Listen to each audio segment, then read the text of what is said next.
In terms of data centers in general, it is yet another in like a long history of American boondoggles, right? Like I got to use the word boondoggles. Joe Biden would be proud. One thing that's helped Prince George's County is that all around the nation, people are saying no on this issue. If they had been faster in getting them approved in the county, we'd be out of luck.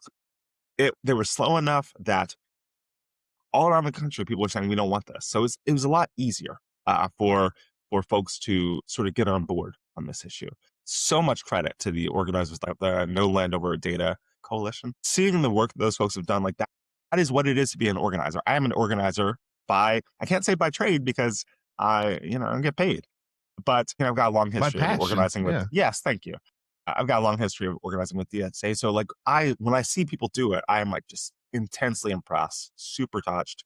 And they're still doing it. They're continuing to do it. And that's important because those of us who have been around for a while, from the days of Occupy, from the women's movement, from Black Lives Matter, right? Like we know that people with power are relentless on these issues. So like that choice to mishear people, that choice to hear like, oh, we don't want data centers in our population centers, which is fundamentally not what anyone ever said.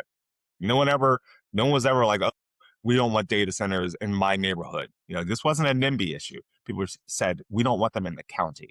And the choice by our elected officials to mishear that is a really standard choice of power, a power in politics. And I'm really touched and impressed that I feel like people are seeing through that. And yeah, it makes me feel really positive about my neighbors. That's awesome. That's awesome. And then playing devil's advocate here is that what is your response to people or to some of the even current council people who say that while we understand the issues with the water, utilities, electricity, environment, jobs, all the myriad of problems that we all see, this will bring in so much money into the county and so much economic development so that we're able to fund some of these other projects. What do you say to those people? I mean, they know better. They know that's not true. There are specific tax incentives and loopholes that have been levied for these organizations to ensure that they don't.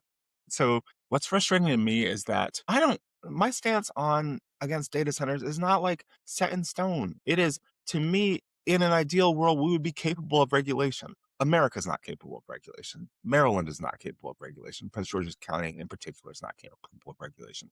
We cannot trust our elected officials to sufficiently regulate a harmful industry to the point that it won't be doing harm. They've just shown that we have no reason to trust them. And so like, yeah, in an ideal world, data centers wouldn't have to be bad. In an ideal world, data centers could be community centric and like add jobs or whatever. That's not what's going to happen. And there's a sea of data at this point, like reporting from our own task force, reporting from the NAACP, showing that all these promises are not true. And so when your elected officials try to play devil's advocate, and they're like, oh, well, I want to hear both sides. There's no both sides on this issue. There's the side of the people you're representing, and there's the side of developers. There's a side of people with money. And like no reasonable human being can conclude that if it is in someone's moneyed interest to see something done, that they care about the community, right? Like the only reason to be pro data centers is if you're going to make a ton of money off of them. And we, the public, are not. We never are the people who make money.